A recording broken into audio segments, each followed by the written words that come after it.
Salut tout le monde. Bienvenue sur la chaîne. Aujourd'hui on va parler de quelque chose qui bouge le monde entier. Trump est en train de créer un impact énorme sur la politique mondiale, mais vous avez remarqué? Les grands médias sont étrangement silencieux là-dessus. Qu'est-ce qui se passe dans les coulisses? Pourquoi cette histoire n'est pas racontée comme elle devrait l'être? Si vous voulez rester au courant de la vérité, n'oubliez pas de vous abonner à la chaîne et d'appuyer sur cette petite cloche des notifications. Comme ça vous ne ratez aucune de nos vidéos. Allons-y. Depuis son retour à la Maison-Blanche en 2025, Donald Trump multiplie les déclarations surprenantes et souvent incohérentes. L'un de ses derniers propos a choqué de nombreux observateurs lorsqu'il s'est autoproclamé président de l'Europe.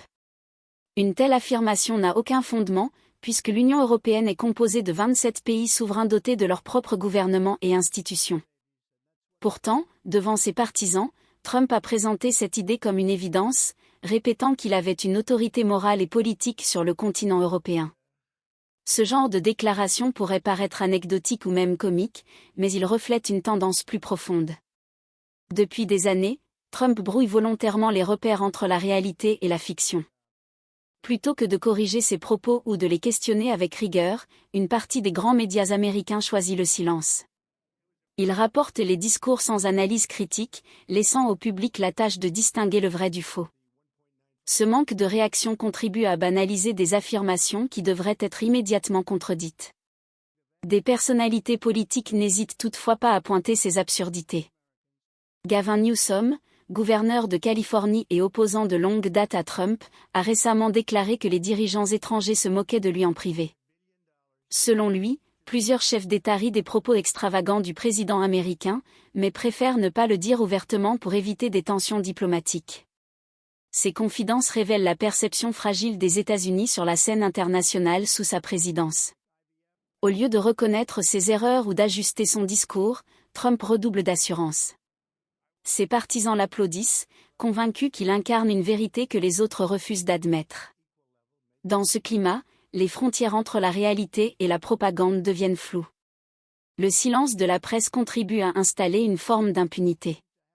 Chaque exagération non contestée renforce l'image d'un président qui peut tout dire sans conséquence. Ce premier épisode illustre un problème central, la capacité de Trump à imposer son récit malgré son absence de fondement. Ce récit ne reste pas limité à la scène internationale. Il s'étend aussi aux affaires intérieures, où il décrit un pays au bord du chaos pour justifier ses politiques.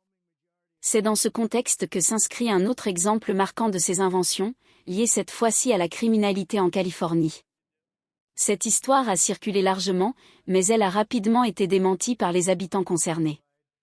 Lors d'un discours prononcé en Californie, Trump a raconté que les habitants de Beverly Hills et de Los Angeles étaient tellement terrorisés par la criminalité qu'ils laissaient volontairement les portières de leurs voitures et même les portes de leurs garages ouvertes. Selon lui, cette pratique aurait pour but d'éviter les dégâts en cas d'effraction, comme si la résignation était devenue une règle de vie quotidienne. Cette description dramatique s'est répandue rapidement dans les médias et sur les réseaux sociaux. Pourtant, il n'a fallu que quelques heures pour que de nombreux utilisateurs, habitants de ces quartiers, démentent catégoriquement le récit. Des vidéos et témoignages ont montré que la plupart des résidents continuaient à fermer leurs portes et à sécuriser leurs biens comme partout ailleurs. Aucune donnée officielle ne soutient l'idée avancée par Trump. Les statistiques locales indiquent certes des problèmes de vol, mais rien qui corresponde à ce scénario caricatural. La réaction en ligne a été immédiate. Des milliers de messages ont dénoncé le caractère mensonger et théâtral de cette histoire. Certains internautes se sont même amusés à tourner en dérision les propos du président, publiant des images humoristiques de rues entières où toutes les voitures seraient ouvertes et remplies d'objets de valeur. Cette ironie a mis en évidence le décalage entre la narration présidentielle et la réalité vécue.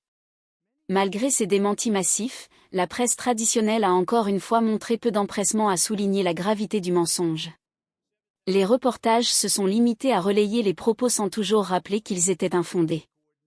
Ce silence contribue à donner du crédit à une version fausse de la situation, qui finit par influencer l'opinion d'une partie de la population. Ce schéma se répète, Trump invente des anecdotes spectaculaires, les diffuse avec confiance, et compte sur la passivité des médias pour que ces récits s'ancrent dans l'esprit des citoyens. Le danger est double. D'une part, cela déforme la perception de la criminalité dans le pays, accentuant la peur et la méfiance.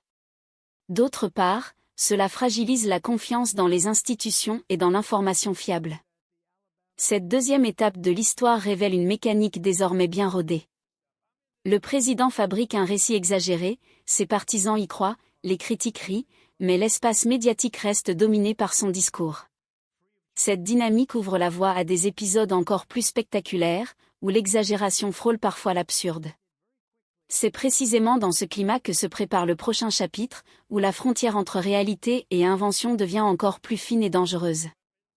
Lorsque Donald Trump affirme des contre-vérités ou se proclame détenteur d'un pouvoir imaginaire, la réaction médiatique reste souvent faible. Beaucoup d'analystes soulignent que si Joe Biden, ou tout autre président avant lui, avait prononcé des phrases semblables, la couverture aurait été immédiate et massive. Les chaînes d'information en continu auraient multiplié les débats, les journaux auraient titré sur la gravité de la déclaration et les éditorialistes auraient réclamé des explications.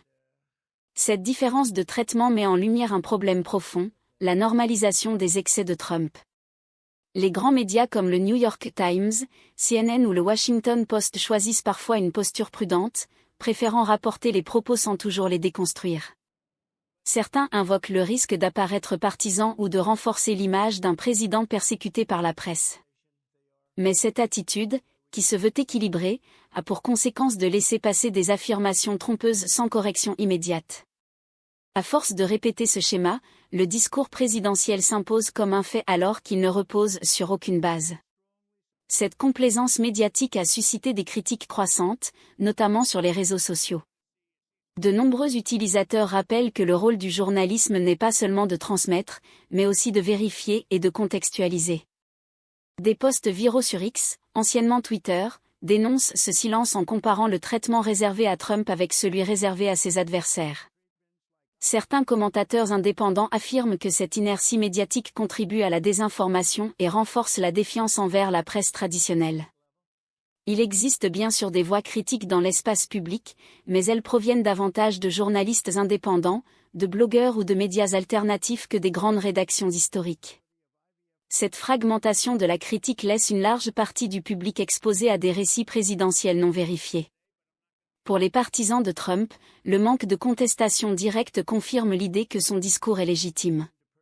Pour ses opposants, il illustre une faillite de la presse face à une figure politique hors norme. Ce chapitre révèle une tension croissante entre les attentes d'une presse responsable et la réalité d'un écosystème médiatique fragile. La complaisance crée un terrain fertile pour la propagation de récits simplifiés, qui façonnent la perception publique.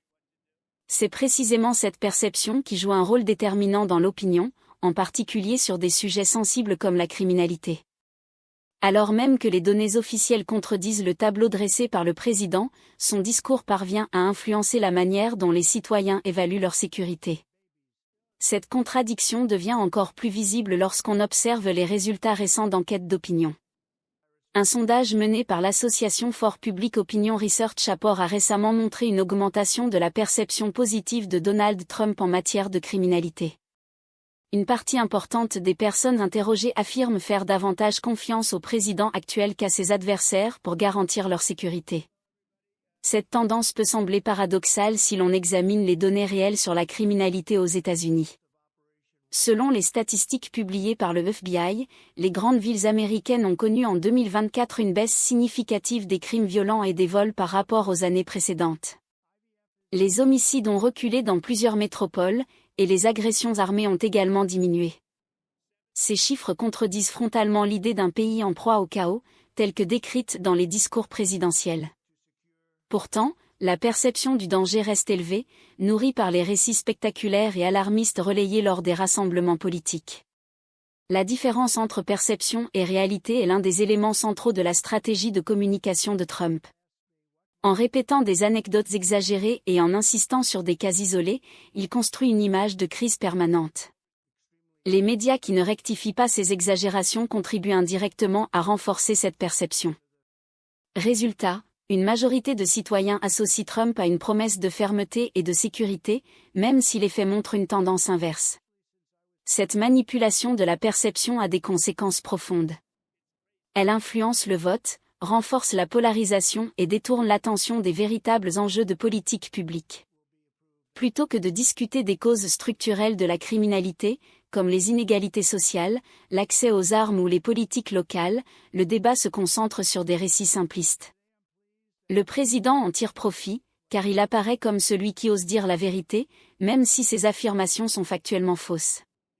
La responsabilité des médias est encore une fois centrale.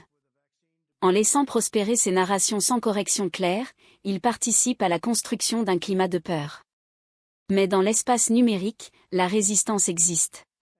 Des chercheurs, des statisticiens et des journalistes indépendants publient régulièrement des graphiques et analyses montrant la baisse réelle des crimes. Ces efforts circulent largement en ligne, mais peinent à atteindre la même visibilité que les discours présidentiels. Ce contraste entre données officielles et perceptions populaires illustre l'importance du contrôle de l'information dans la vie politique américaine. Trump l'a compris et exploite cette dynamique avec habileté. Et tandis que la perception se solidifie, il prépare déjà de nouvelles annonces encore plus spectaculaires, qui testeront une fois de plus la capacité des médias à assumer leur rôle de contre-pouvoir. Au fil de ses interventions publiques, Donald Trump n'a jamais caché son admiration pour le pouvoir absolu. Lors d'un rassemblement récent, il a affirmé que, parce qu'il était président des États-Unis, il pouvait faire « n'importe quoi ». Derrière cette phrase provocatrice se cache une vision inquiétante du rôle présidentiel. Plutôt que de se considérer comme un garant de la Constitution, il se place au-dessus des institutions, comme si son autorité était illimitée. Ces déclarations ont suscité des réactions d'inquiétude de la part de nombreux experts en sécurité nationale et en droit constitutionnel. Juliette Kayyem, ancienne responsable au département de la sécurité intérieure, a souligné que ce type de propos fragilisait la démocratie américaine. Selon elle, un président qui affirme être au-dessus des lois ouvre la porte à des dérives autoritaires. En évoquant la possibilité de gouverner sans contrepoids, Trump alimente un climat de peur et d'incertitude sur la solidité des institutions. Les comparaisons avec des dirigeants autoritaires étrangers sont devenues fréquentes. Certains analystes rapprochent son style de celui de Kim Jong-un, le leader nord-coréen. Comme lui, Trump affectionne les démonstrations de force et les déclarations spectaculaires, cherchant à impressionner son public et à écraser toute opposition. Bien que le système politique américain repose sur un équilibre entre les pouvoirs, la répétition de ses discours contribue à éroder la confiance dans les mécanismes de contrôle. Cette attitude se reflète également dans la gestion de son cabinet. Les réunions, qui devraient être des espaces de discussion stratégique et de débat, ressemblent souvent à des spectacles de flatterie. Les secrétaires et conseillers se succèdent pour louer son leadership, parfois dans des termes exagérés. Cette mise en scène détourne la fonction première de ces rencontres, qui est de prendre des décisions réfléchies au service de la nation. Au lieu d'un débat contradictoire, on assiste à une chorégraphie destinée à renforcer l'image d'un chef incontesté. Pour ses partisans, ces démonstrations sont la preuve d'une force de caractère et d'une autorité nécessaire face aux défis du pays. Mais pour ses opposants et pour de nombreux observateurs internationaux, elles rappellent les pratiques des régimes autoritaires, où la loyauté prime sur la compétence et où la critique est réduite au silence. Cette dynamique n'est pas seulement symbolique. Elle a des conséquences directes sur la manière dont les politiques publiques sont conçues et appliquées. Lorsque le débat disparaît et que la critique est perçue comme une trahison, les décisions deviennent arbitraires. Ce climat accroît le risque d'erreurs graves, mais aussi d'abus de pouvoir au détriment des citoyens. À mesure que Trump renforce cette posture d'autorité sans limite, une autre question se pose avec insistance, celle de sa propre capacité à gouverner. Car derrière la démonstration de force se dessinent des signes de fragilité cognitive et comportementale, de plus en plus visibles dans ses apparitions publiques. Au cours des derniers mois, de nombreux observateurs ont relevé des épisodes troublants dans le comportement de Donald Trump. L'un des plus frappants s'est produit lorsqu'il a convoqué la presse à plusieurs reprises le même jour, répétant presque mot pour mot les mêmes annonces. Certains journalistes présents ont évoqué l'hypothèse d'un oubli ou d'une confusion. Bien que ce genre d'incident puisse arriver à n'importe qui, la fréquence croissante de ces épisodes soulève des interrogations sur sa santé mentale. Des spécialistes en neurologie et en psychologie, interrogés par divers médias indépendants, suggèrent que ces comportements pourraient refléter un déclin cognitif lié à l'âge. À 79 ans, le président se trouve dans une tranche d'âge où les troubles de la mémoire et de l'attention deviennent plus courants. Toutefois, faute d'évaluation médicale transparente, il est difficile de confirmer l'ampleur du problème. Le débat sur la capacité mentale d'un chef d'État n'est pas nouveau aux États-Unis. Dans le passé, des questions similaires ont été soulevées concernant Ronald Reagan lors de son second mandat. Mais la différence réside dans la réaction des médias. Dans le cas de Trump, les grands journaux et chaînes de télévision adoptent souvent une attitude discrète, évitant de mettre en avant ces signes de fragilité.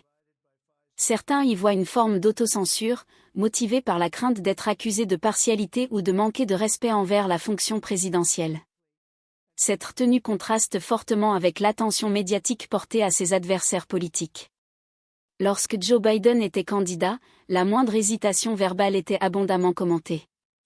Aujourd'hui, des comportements similaires chez Trump sont traités avec une étonnante légèreté. Ce déséquilibre contribue à minimiser l'importance d'un sujet pourtant essentiel, la capacité du président à exercer pleinement ses fonctions. Dans les cercles politiques, la question suscite des tensions. Les opposants démocrates appellent à davantage de transparence médicale, tandis que les républicains proches de Trump balaient les inquiétudes, les qualifiant d'attaques partisanes. Entre ces deux pôles, l'opinion publique reste partagée. Certains voient dans ces épisodes une simple excentricité d'un président atypique, d'autres y lisent les signes d'une incapacité croissante. Au-delà du débat médical, c'est la gestion quotidienne du pouvoir qui est affectée. Un président en proie à des oublis fréquents ou à des comportements imprévisibles peut prendre des décisions hâtives, mal informées, voire contradictoires. Cela accroît le sentiment d'instabilité au sommet de l'État et fragilise la crédibilité internationale des États-Unis. Alors que ces questions s'accumulent, la presse traditionnelle demeure en retrait, laissant aux réseaux sociaux et aux médias indépendants le soin de relayer les inquiétudes. Cette absence de couverture critique alimente une fois de plus la perception que Trump évolue dans une zone de confort médiatique, où ses faiblesses sont moins scrutées que celles de ses prédécesseurs. Et pendant que le doute s'installe sur sa lucidité, de nouveaux épisodes viennent nourrir le récit d'un président de plus en plus imprévisible. Au cours de son second mandat, Donald Trump a franchi une étape qui inquiète profondément les défenseurs des libertés civiles. Malgré une baisse constatée de la criminalité dans plusieurs grandes villes, il a ordonné le déploiement de troupes militaires sur le sol américain. Des soldats patrouillant dans les rues de Chicago, New York ou Philadelphie sont devenus une image courante, relayée par les chaînes de télévision comme s'il s'agissait d'une mesure ordinaire. Pourtant, cette décision s'écarte des principes démocratiques et de la tradition constitutionnelle américaine, où l'armée ne doit pas être utilisée pour contrôler la population civile en temps de paix. L'argument avancé par la Maison-Blanche repose sur la nécessité de restaurer l'ordre et de montrer une force dissuasive. Mais les données du FBI, tout comme les statistiques locales, prouvent que les crimes violents avaient déjà diminué avant même l'arrivée des troupes. Autrement dit, la justification sécuritaire ne correspond pas à la réalité. Cette contradiction n'a pas empêché les médias dominants de présenter les images de soldats armés dans les rues comme la réponse naturelle d'un président déterminé à protéger ses concitoyens. Ce traitement médiatique participe à la normalisation de l'absurde. Ce qui aurait dû provoquer un débat national sur la violation des principes constitutionnels est présenté comme une simple décision de gestion. Les chaînes d'information en continu montrent des images de soldats aux côtés de policiers sans rappeler le caractère exceptionnel et inquiétant de cette militarisation. L'absence de contestation médiatique alimente l'idée que ces pratiques sont acceptables, voire nécessaires. Pour les habitants concernés, la présence de l'armée génère un climat de tension. Dans certains quartiers, des familles racontent avoir peur de sortir le soir, non pas à cause de la criminalité, mais à cause de la surveillance militaire. Des manifestations pacifiques ont été dispersées avec une violence disproportionnée, renforçant le sentiment que les droits civiques sont menacés. Des juristes et associations de défense des droits humains, comme l'ACLU, ont dénoncé ces mesures, les qualifiant d'abus de pouvoir. Selon eux, l'utilisation de l'armée pour des missions de sécurité intérieure ouvre la voie à des dérives autoritaires qui affaiblissent durablement la démocratie américaine. Les comparaisons avec des régimes où l'armée contrôle la population se multiplient, rappelant que la frontière entre démocratie et autoritarisme peut s'éroder rapidement lorsque la vigilance disparaît. Malgré ces critiques, le président continue de présenter cette militarisation comme un succès. Ses partisans applaudissent une démonstration de force qu'ils associent à un retour de l'ordre. Mais derrière cette apparente efficacité, se cache une transformation profonde de la vie politique américaine, l'acceptation progressive de mesures qui, quelques années plus tôt, auraient semblé inconcevables. Et pendant que les troupes s'installent dans les rues, un autre domaine fondamental subit les assauts répétés du président, celui de la science et de la santé publique. En parallèle à la militarisation des villes, Donald Trump s'est attaqué à l'un des piliers de la société moderne, la science. Les centres de contrôle et de prévention des maladies CDC, considérés comme une référence mondiale en matière de santé publique, ont été profondément transformés sous sa présidence. Plusieurs spécialistes reconnus ont été écartés, remplacés par des figures dépourvues de crédibilité scientifique mais proches idéologiquement du président. Cette intervention directe dans une institution scientifique a alarmé la communauté médicale. Les décisions concernant la santé publique ne reposent plus sur des études rigoureuses ou sur des données vérifiées, mais sur des considérations politiques et électorales. Ainsi, certaines recommandations officielles ont été modifiées pour correspondre au discours présidentiel, même lorsque celui-ci contredisait les preuves accumulées par des décennies de recherche. Les conséquences de ce démantèlement sont déjà visibles. La diffusion de fausses informations sur des maladies infectieuses, les vaccins ou les mesures de prévention met en danger la vie de millions d'Américains. Des experts rappellent que la désinformation en santé publique peut coûter directement des vies, comme cela a été observé lors de la pandémie de Covid-19, où le refus de suivre les recommandations médicales a entraîné des centaines de milliers de décès supplémentaires. Le risque est d'autant plus grand que les médias traditionnels couvrent ces changements de manière superficielle. Les décisions sont rapportées comme de simples ajustements administratifs, sans mise en avant des dangers réels.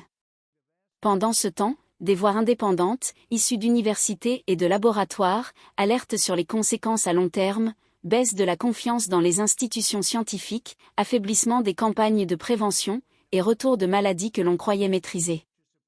Le démantèlement de la science publique s'accompagne aussi d'un discours qui valorise l'intuition du président au détriment de la recherche. Trump affirme souvent qu'il connaît mieux que quiconque la réalité des problèmes de santé, même en l'absence de preuves. Cette attitude mine la crédibilité des experts et encourage une partie de la population à rejeter les recommandations médicales. Cette régression scientifique ne concerne pas seulement les États-Unis. En affaiblissant une institution comme les CDC, c'est l'ensemble de la coopération internationale qui est fragilisée. De nombreux pays s'appuyaient sur l'expertise américaine pour orienter leur propre politique de santé.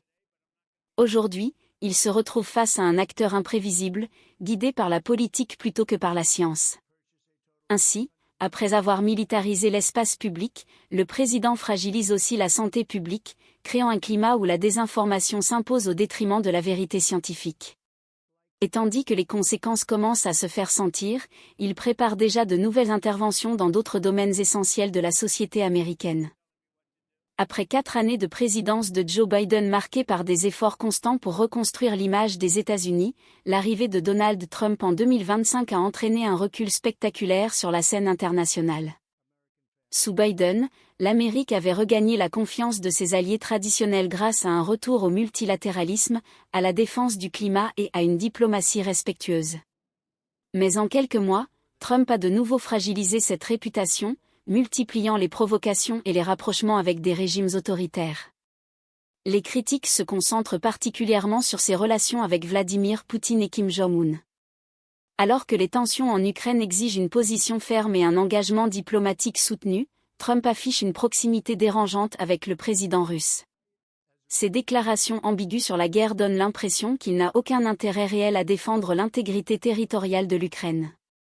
Lors de conférences de presse, il se contente d'affirmer qu'il pourrait mettre fin au conflit en 24 heures, sans jamais préciser comment ni avec quelle garantie pour les victimes. Cette attitude a pour effet d'affaiblir la crédibilité américaine auprès de ses alliés européens, qui peinent à comprendre si Washington reste un partenaire fiable. Les réunions de l'OTAN, autrefois centrées sur la solidarité et la coordination, se transforment en scènes embarrassantes. Lors d'un sommet récent, Trump a publiquement critiqué plusieurs chefs d'État, provoquant des murmures et même des rires gênés dans l'Assemblée. Ces humiliations répétées réduisent la capacité des États-Unis à jouer un rôle de leader dans les négociations internationales. Les exemples de ces maladresses diplomatiques se multiplient. À Tokyo, Trump a confondu le Premier ministre japonais avec son prédécesseur décédé, un incident largement commenté dans la presse asiatique. À Bruxelles, il a quitté une réunion avec les dirigeants européens après seulement 15 minutes, prétextant qu'il avait mieux à faire à Washington. Ces comportements ne sont pas seulement des gaffes, ils traduisent un désintérêt profond pour la diplomatie et un mépris des usages diplomatiques qui fondent la coopération entre nations. Le contraste avec Biden, qui avait misé sur l'écoute et la négociation, est frappant. Là où son prédécesseur cherchait à apaiser les tensions et à renforcer les alliances, Trump privilégie la confrontation, l'improvisation et le spectacle. Cette méthode peut séduire son électorat intérieur, mais elle isole les États-Unis et érode l'influence du pays sur les grands dossiers mondiaux. La guerre en Ukraine illustre parfaitement ce basculement. Au lieu de travailler à une solution de paix fondée sur le droit international, Trump laisse entendre qu'il accepterait une victoire partielle de la Russie si cela servait ses intérêts politiques. Cette absence d'engagement sincère pour la paix renforce l'idée que son action extérieure vise avant tout à nourrir son image personnelle plutôt qu'à défendre des valeurs universelles. Dans ce climat de méfiance et de malaise, un autre aspect de sa personnalité se révèle encore plus inquiétant, son admiration déclarée pour les dirigeants autoritaires et son goût affiché pour la cruauté comme méthode politique. Depuis le début de sa carrière politique, Donald Trump exprime une fascination assumée pour les leaders autoritaires. Vladimir Poutine, Kim Jong-un, Xi Jinping, ou encore Recep Tayyip Erdogan sont régulièrement cités comme des modèles de force et d'efficacité. Pour Trump, ces dirigeants incarnent une autorité sans partage qu'il admire ouvertement, allant jusqu'à qualifier Kim Jong-un d'homme brillant ou Poutine de stratège hors pair. Ces éloges tranchent avec la méfiance qu'il manifeste envers les alliés traditionnels des États-Unis, qu'il accuse souvent de profiter du pays sans rien donner en retour. Ce rapport d'admiration contraste fortement avec la manière dont des présidents comme Barack Obama ou Joe Biden ont construit leur influence internationale. Là où Obama misait sur le charisme, la diplomatie et l'intégrité, Trump met en avant la force brute et la capacité à inspirer la peur. Biden, de son côté, avait regagné du respect à l'étranger en privilégiant la coopération et la crédibilité. En comparaison, Trump choisit d'ériger la cruauté en méthode de gouvernance, persuadé que la peur vaut mieux que la confiance. Cette approche se manifeste dans son style politique intérieur comme extérieur. Lorsqu'il humilie publiquement ses collaborateurs en les accusant d'incompétence, il reproduit les pratiques de dirigeants autoritaires qui considèrent la loyauté comme la seule qualité nécessaire. Lorsqu'il parle des opposants politiques, il adopte un vocabulaire de mépris et de menace, laissant entendre que toute critique est une forme de trahison. Pour ses partisans, cette dureté est perçue comme de la franchise et une preuve de courage. Mais pour ses adversaires, elle reflète une incapacité à gouverner autrement que par la division et la peur.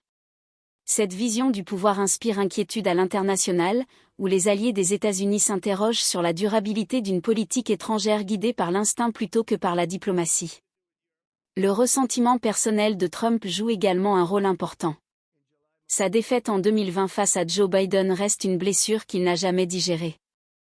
Beaucoup de ses discours actuels portent encore la marque de cette humiliation. Ses attaques contre Biden, même après son retour au pouvoir, traduisent une volonté de revanche plutôt qu'une vision d'avenir. Cette rancune nourrit son admiration pour les dirigeants qui, à ses yeux, ne connaissent pas l'échec parce qu'ils contrôlent entièrement leur pays et leurs élections. Ainsi, la fascination de Trump pour les dictateurs n'est pas un simple détail de style, mais une composante centrale de son rapport au pouvoir. Elle illustre un modèle politique fondé sur la peur, la cruauté et la glorification de la force, en rupture totale avec l'héritage démocratique américain. Et tandis qu'il s'installe dans cette posture, ses décisions continuent de transformer la vie politique nationale et internationale, ouvrant la voie à de nouvelles dérives encore plus préoccupantes. Alors, qu'est-ce que vous en pensez de tout ça? Comme toujours, la vérité est plus compliquée qu'elle ne paraît à la surface. Pendant que Trump continue de faire des vagues dans le monde, les médias traditionnels semblent avoir choisi le silence.